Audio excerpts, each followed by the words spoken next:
Bismillahirrahmanirrahim. Assalamualaikum warahmatullahi wabarakatuh.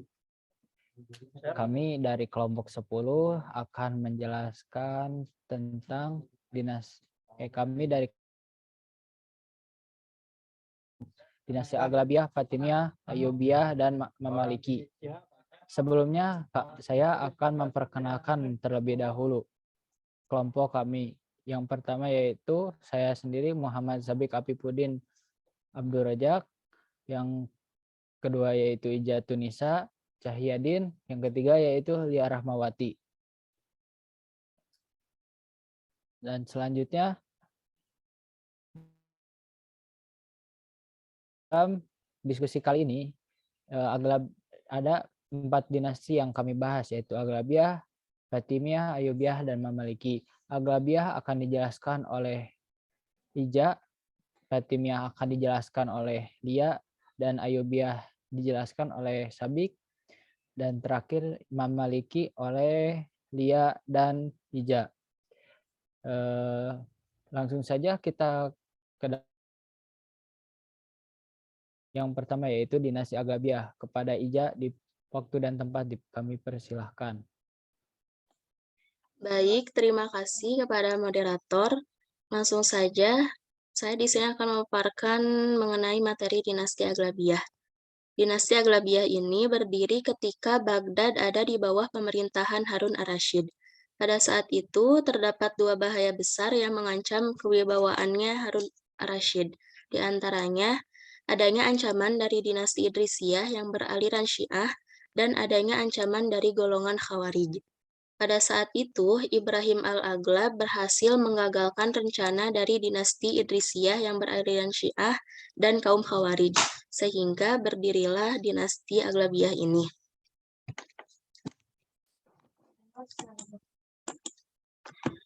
Kemudian perkembangan dinasti Aghlabiyah. Menurut Ali Mufrodi, dinasti Aghlabiyah ini berdiri di daerah Sisilia dan di Ifriqiya yang meliputi Tunisia, Aljazair, dan Tripolitania. Dinasti Aghlabiyah ini dikenal dengan armada angkatan lautnya yang sangat tangguh dan perkasa di medan pertempuran. Pada pemerintahan dinasti Aghlabiyah ini, terdapat 11 penguasa yang memimpinnya. Di antaranya Ibrahim bin al-Aghlab I, Abdullah I, Ziyadatullah I, Abu Ikal al-Aghlab, Muhammad I, Ahmad, Ziyadatullah II, Abu Ghassanik Muhammad II, Ibrahim II, Abdullah II, dan yang terakhir dikuasai oleh Ziyadatullah III. Masa kejayaan dinasti Aghlabiyah ini ada ketika penguasaannya dipimpin oleh Ziyadatullah I, di mana di Ziyadatullah I ini berhasil menaklukkan kota-kota di sepanjang pantai Italia. Dengan adanya keberhasilan tersebut, dinasti Aghlabiyah ini menjadi kaya raya dan para penguasa pun bersemangat di dalam membangun Tunisia dan Sisilia. Termasuk di sini Ziyadatullah I membangun Masjid Agung Kairuan dan melakukan beberapa perkembangan di bidang lainnya. Selanjutnya, kemunduran dinasti Aghlabiyah. Dinasti Aghlabiyah ini mengalami kemunduran pada akhir abad ke-9. Hal ini dikarenakan Ziyadatullah III tenggelam dalam kemewahan, yakni berfoya-foya. Kemudian selain itu, disebabkan oleh masuknya propaganda Syiah yang dilakukan oleh Abu Abdullah Asy-Syiah atas isyarat Ubaidillah al-Mahdi. Hal tersebutlah yang menimbulkan kesenjangan sosial antara penguasa Aghlabiyah.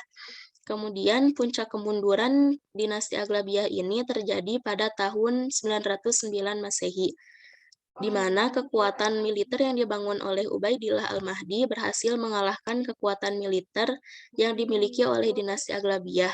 Padahal dulunya dinasti Aghlabiyah ini dikenal dan ditakuti karena ketangguhannya di medan pertempuran. Sekian pemaparan mengenai dinasti Aghlabiyah. Selanjutnya saya kembalikan ke moderator.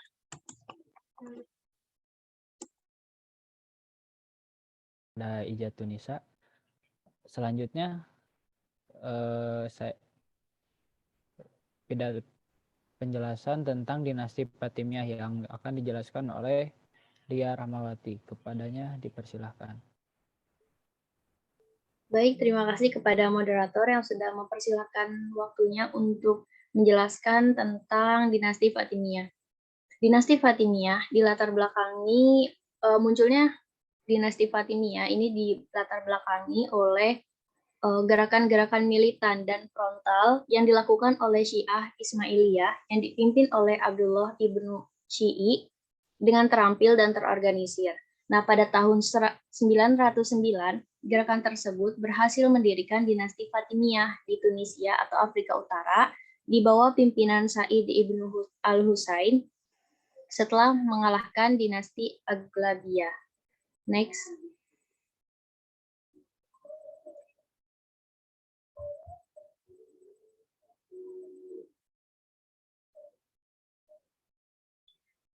Perkembangan dinasti Fatimiyah ini merasakan 3 ibu kota, yaitu ada Ruqadah, ada Al-Mahdiyah, dan Kairo di bawah 14 khalifah selama 262 tahun, yaitu sejak tahun 909 hingga 1171.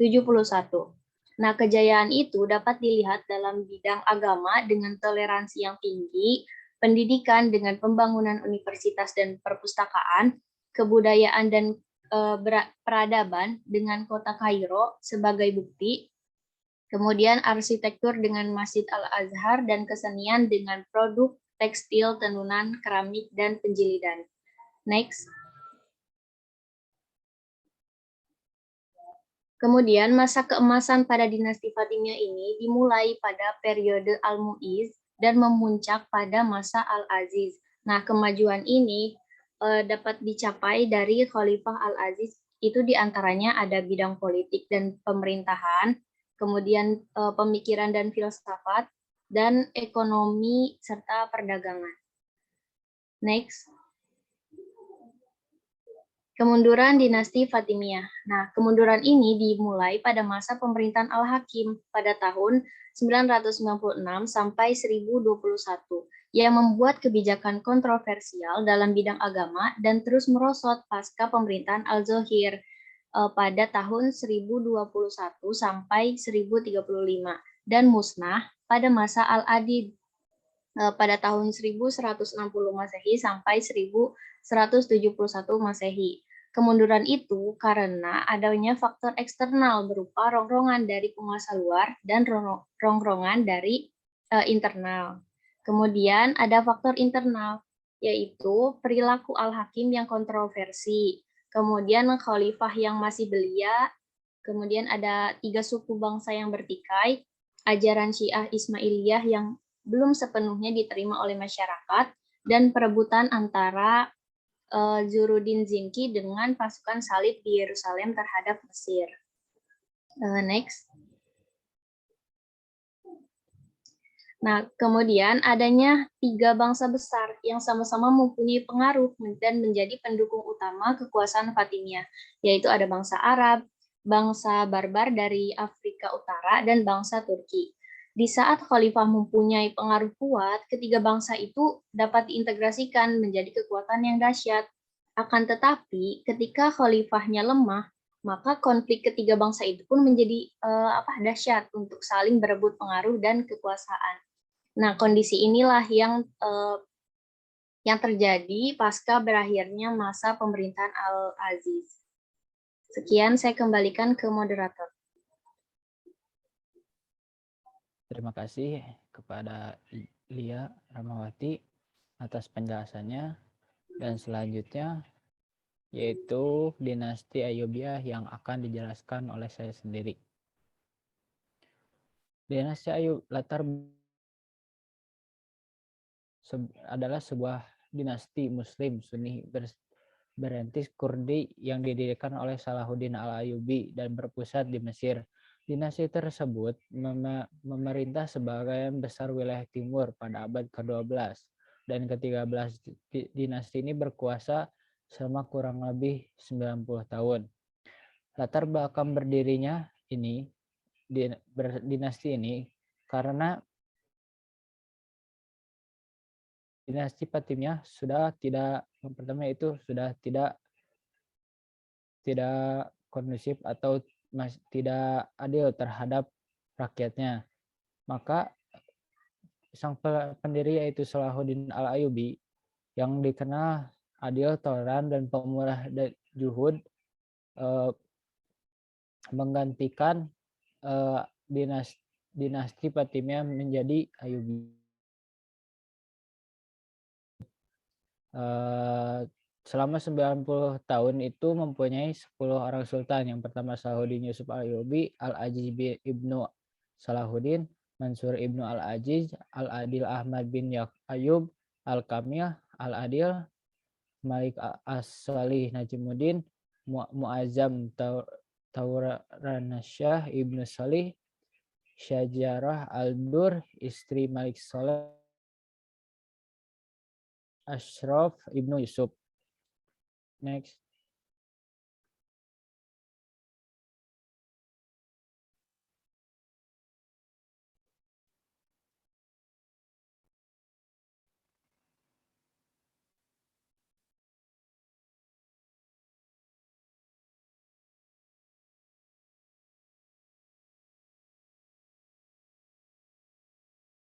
Perkembangan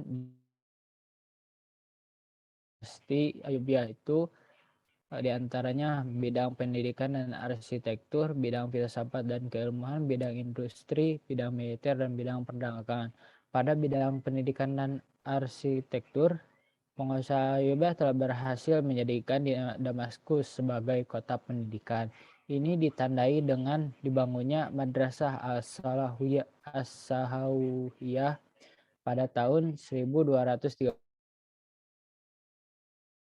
Ajaran 4 mazhab hukum dalam sebuah lembaga madrasah.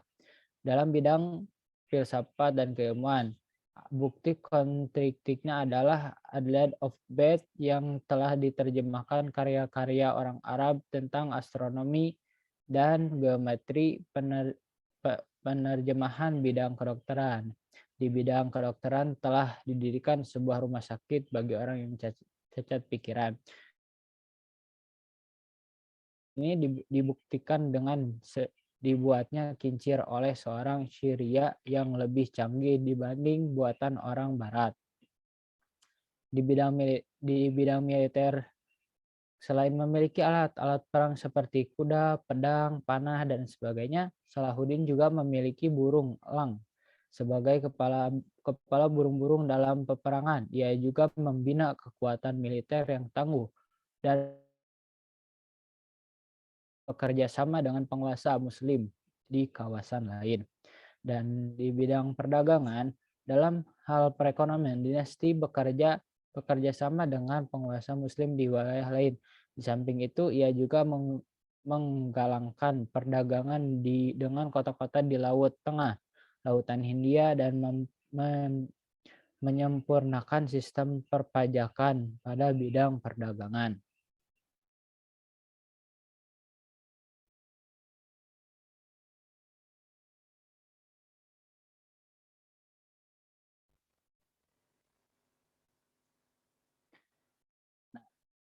Pada kemunduran dinasti Ayyubiyah itu setelah Al-Kamil meninggal pada tahun 635 Hijriah atau 1238 Masehi.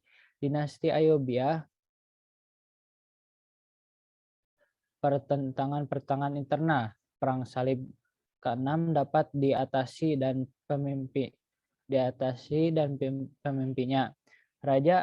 Raja Prancis Estelois ditangkap, namun segera setelah meninggalnya As-Salih, pasukan budak Bahri Turki merebut kekuasaan di Mesir dan menjadikan pemimpin mereka Aibak mula-mula sebagai Atabak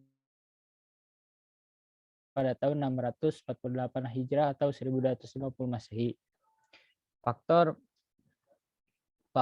intern itu yaitu perselisihan di antara keluarga yang berebut wilayah kekuasaan. Jadi pada dinasti Ayyubiyah ini keluarga keluarganya itu berebut kekuasaan. Mereka itu dipegang oleh sendiri-sendiri walaupun sudah dipegang gitu. Walaupun sudah dibagi-bagi. Faktor eksternal dimulai pada masa pemerintahan Salah as-Solih ketika pada waktu itu tentara kaum budak di Mesir yakni kaum Mamaliki memegang kendali pemerintahan. Sekian dari saya. Selanjutnya sekian dari saya. Yaitu dinasti Mamaliki. Kepada Ijatun-Nisa dipersilahkan. Baik, langsung saja dinasti Mamalik. Dinasti Mamalik ini berdiri pada pertengahan abad ke-13 Masehi. Kehadirannya ini masih memiliki hubungan dengan dinasti yang sebelumnya yakni dinasti Ayyubiyah. Hal ini terjadi karena orang-orang yang terlibat pada dinasti Mamalik ini masih budak-budak yang bekerja pada dinasti Ayyubiyah. Yang kemudian para budak tersebut diberikan pendidikan militer dan agama. Kemudian selanjutnya dijadikan sebagai tentara dan mereka memegang pemerintahan. Perkembangan dinasti Mamalik. Dinasti Mamalik ini berlangsung secara geonologis terbagi menjadi dalam 2 periode. Yang pertama yakni periode kekuasaan Mamalik al-Bahri, berlangsung dari 1250 Masehi sampai berakhirnya kekuasaan Al-Soleh Al-Hajj bin Sya'ban. Kemudian periode keduanya pada tahun 1389 Masehi hingga 1517 Masehi.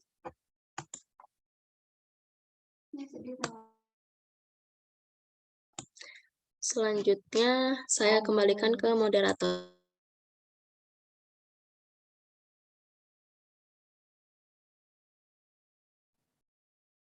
Selanjutnya yaitu kemundurannya yang akan dijelaskan oleh Lia.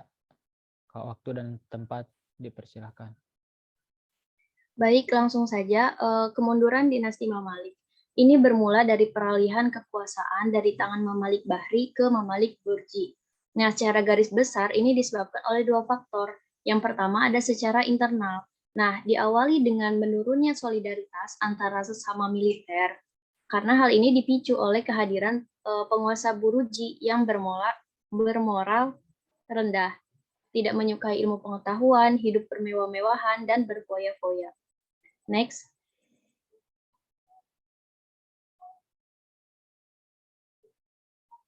Adapun faktor eksternalnya, ini disebabkan oleh penemuan Tanjung Harapan di Afrika Selatan oleh Vasco da Gama atau Portugis pada tahun 1498 yang dijadikannya sebagai jalur perdagangan dari negeri-negeri penghasil rempah-rempah yang menyebabkan pelabuhan besar Kairo dan Syria itu lambat laun menjadi sepi dan penghasilan negara itu merosot. Kemudian faktor lain yaitu sebagai penyebab langsung kemunduran dan kehancuran dinasti Mamalik adalah munculnya kekuatan baru dari kerajaan Utsmani. Kerajaan inilah yang mengakhiri riwayat dinasti Mamalik di Mesir. Sekian pembahasan tentang dinasti Mamalik. Saya kembalikan ke moderator. Terima kasih atas penjelasannya Ija dan Lia. Mungkin apabila ada kesalahan mohon dimaafkan, dan untuk pertanyaan silahkan 3 pertanyaan terlebih dahulu. Kami dari kelompok 10 pamit undur diri. Wassalamualaikum warahmatullahi wabarakatuh.